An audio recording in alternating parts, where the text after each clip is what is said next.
नमस्कार, कैसे हैं आप सभी? मैं हूँ आपकी दोस्त सारिका त्यागी, जो रोज़ लाती हूँ छोटी-छोटी प्यारी-प्यारी स्टोरी। वो स्टोरी जो मुझे मेरी दादी-नानी सुनाती थी और मैं आप सबको सुनाती हूँ। वो स्टोरी जिनसे मुझे बहुत कुछ सीखने को मिलता था और मज़ा भी बहुत आता था।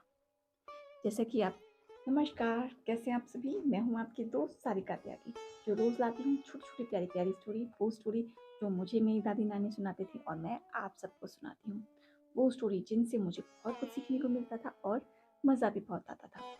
आज जैसे आप जानते हैं कि संडे है और मैं संडे वाले दिन एक स्पेशल वीडियो लाती हूँ, स्पेशल स्टोरी लाती हूँ उनके लिए जो हमारे लिए स्पेशल हैं, जिन्होंने हमारे लिए, हमारे देश के लिए अपनी जान तक कुर्बान कर दी। वो जिन्होंने अपने बारे में नहीं सोचा, हम सब के बारे में सोचा और अपने प्राणों का बलिदान किया। कितने सारे कष्ट झेले, कितना कुछ सहा और चले गए। उन्होंने अपने माता-पिता के बारे में भी नहीं सोचा कि मैं चला जाऊँगा तो उनका क्या होगा, क्योंकि उन्हें पता था कि उस समय जो हमारा देश था वो ऐसे था। मैं नहीं हूँ तो मेरे माता-पिता के और भी पुत्र हैं। मेरे माता-पिता की पूरा देश ही उनकी संतान है।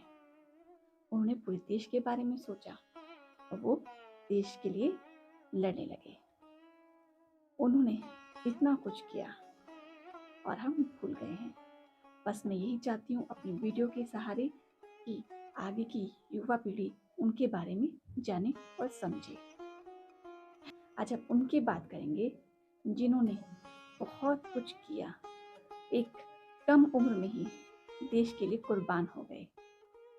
बाल्यपन में ही वो अपने खेतों में बंदूक उगाना चाहते थे, जिससे कि वो देश के लिए लड़ सके। वो जिन्होंने कम उम्र में ही, मात्र 24 साल की उम्र में ही अपनी प्राणों का बलिदान दे दिया था और वो इस दुनिया से चले गए थे। आज हम उनकी बात करेंगे जिन्होंने नारा दिया था, इंकलाब जिंदाबाद। सही समझे आप। आज हम बात करेंगे हमारे भगत सिंह जी के बारे में। आज हम उनको याद करेंगे और जानेंगे। चलिए सुनते हम उनकी जीवन गाथा। भगत सिंह का जन्म 27 सितंबर 1907 को लायलपुर जिले के बग्गा में हुआ था, जो अब पाकिस्तान में है। उनका पैतृक गांव कटंगड़ कला है, जो पंजाब भारत में है। उनके जन्म के समय उनके पिता किशन सिंह, चाचा अजीत और स्वर्ण सिंह जेल में थे। उन्हें 1906 में लागू किए गए औपनिवेशीकरण विधेयक के खिलाफ प्रदर्शन करने के जुर्म में जेल में डाल दिया गया था। उनकी माता का नाम विद्यावती था। भगत सिंह का परिवार एक आर्य समाजी सिख परिवार था।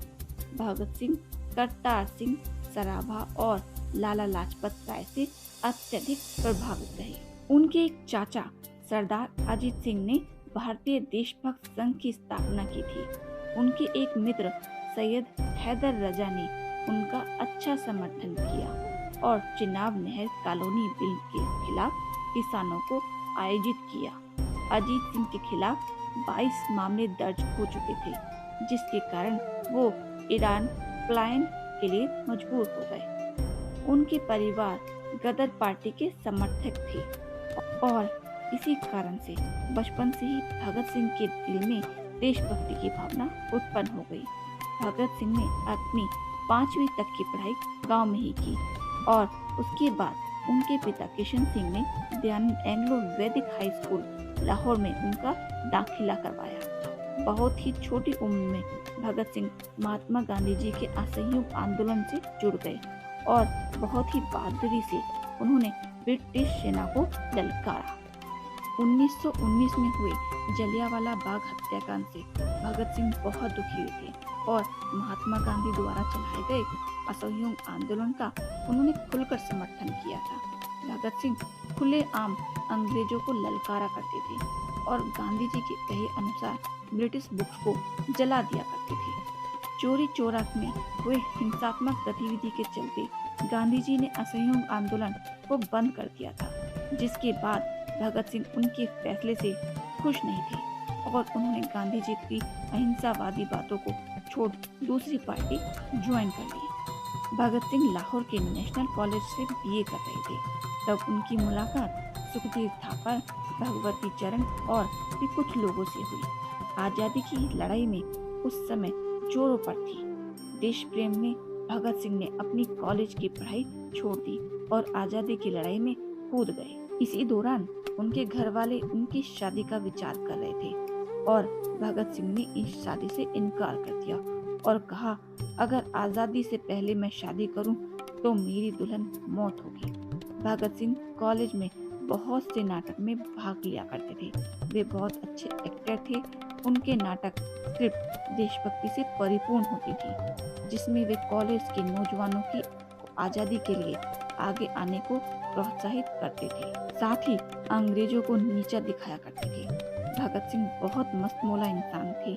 उन्हें लिखने का भी बहुत शौक था। कॉलेज में उन्हें निबंध में बहुत से प्राइज मिले थे। भगत सिंह ने सबसे पहले नौजवान भारत सभा ज्वाइन की। जब उनके घर वालों ने उन्हें विश्वास दिला दिया कि वे अब उनकी शादी का नहीं सोचेंगे, तब भगत सिंह ने अपने घर लाहौर लौट गए। वहाँ उन्होंने कीर्ति किसान पार्टी के लोगों को मिलजुल पढ़ाया और उनकी मैगजीन कीर्ति के लिए कार्य करने लगे। वे इसके द्वारा देश के नौजवानों को अपने संदेश पहुंचाते थे। भगत जी बहुत अच्छे लेखक थे जो पंजाबी उर्दू पेपर के लिए भी लिखा करते थे। 1926 में नौजवान भारत सभा में भगत सिंह को सेक्रेटरी बना दिया। इसके बाद 1928 में उन्होंने Hindustan socialist republication association join कर ली, जो एक मौलिक पार्टी थी जिसे चंद्रशेखर आजाद ने बनाया था। पूरी पार्टी ने साथ में मिलकर 30 अक्टूबर 1928 को भारत में आए।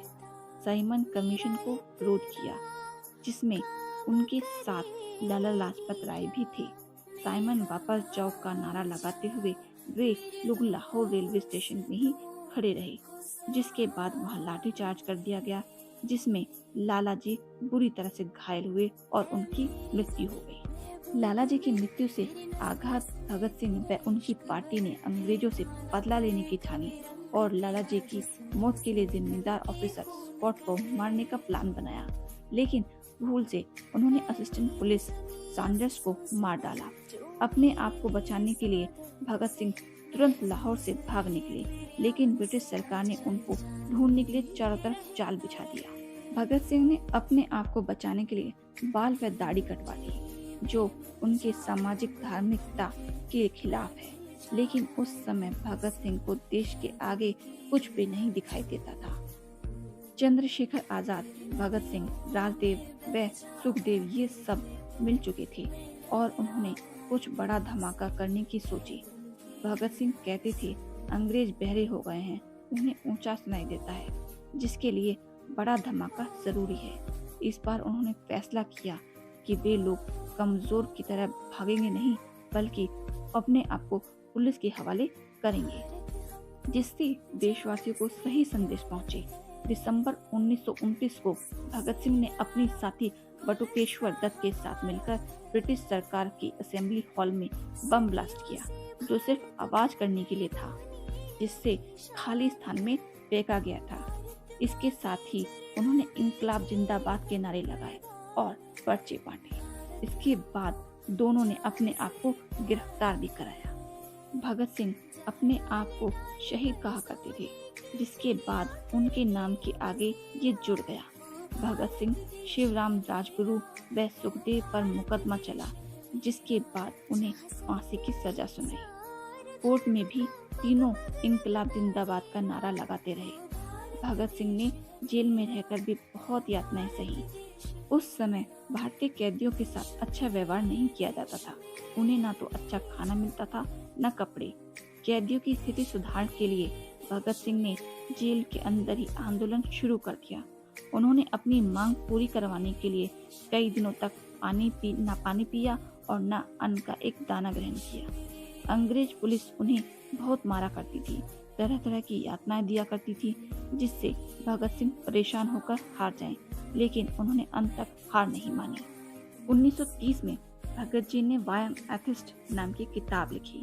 23 मार्च 1931 को भगत सिंह ने राजगुरु सुखदेव को फांसी दे दी गई। कहते हैं तीनों की फांसी की तारीख 24 मार्च थी, लेकिन उस समय पूरे देश में उनकी रिहाई के लिए प्रदर्शन हो रही थी, जिसके चलते ब्रिटिश सरकार को डर था कि कहीं फैसला बदल न जाए, जिससे उन लोगों को 23 व 24 की मध्य रात्रि में तीनों को फांसी दे दी गई और अंतिम संस्कार भी कर दिया गया। भारत की सबसे महान स्वतंत्रता संग्राम सेनानी शहीद भगत सिंह भारत देश की महान विभूति हैं। मात्र 23 साल की उम्र में उन्होंने अपने देश के लिए अपने प्राण न्यौछावर कर दिए। भारत की आज़ादी की लड़ाई के समय भगत सिंह सभी नौजवानों के लिए यूथ आइकन थे, जो उन्हें देश के लिए आगे आने का प्रोत्साहित करते थे। भगत सिंह सिख परिवार में जन्मे थे। बचपन से ही उन्होंने अपने आसपास अंग्रेजों को भारतीयों पर अत्याचार करते देखा था, जिससे कम उम्र में ही देश के लिए कुछ कर गुजरने की बात उनके मन में बैठ चुकी थी। उनका सोचना था कि देश के नौजवान देश की काया पलट कर सकते हैं, इसलिए उन्होंने सभी नौजवानों को एक नई दिशा दिखाने की कोशिश की। भगत सिंह का पूरा जीवन संघर्ष से भरा रहा। उनके जीवन से आज के नौजवान भी प्रेरणा ग्रहण करते हैं। दाग दुश्मन का खिला जाएंगे मरते मरते, जिंदा दिल सबको बना जाएंगे मरते मरते। हम मरेंगे भी तो दुनिया में जिंदगी के लिए, सबको मर मिटना सिखा जाएंगे मरते मरते।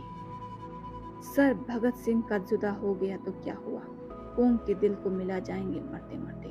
खंजर ए जुल्म गला काट दे परवाह नहीं, दुख गैरों को मिटा जाएगा मरते मरते। क्या जलाएगा तू कमजोर जलाने वाले, आह से तुझको जला जाएंगे मरते मरते। ये न समझो कि भगत सिंह फांसी पे लटकाया गया, सैकड़ों भगत बना जाएंगे मरते मरते।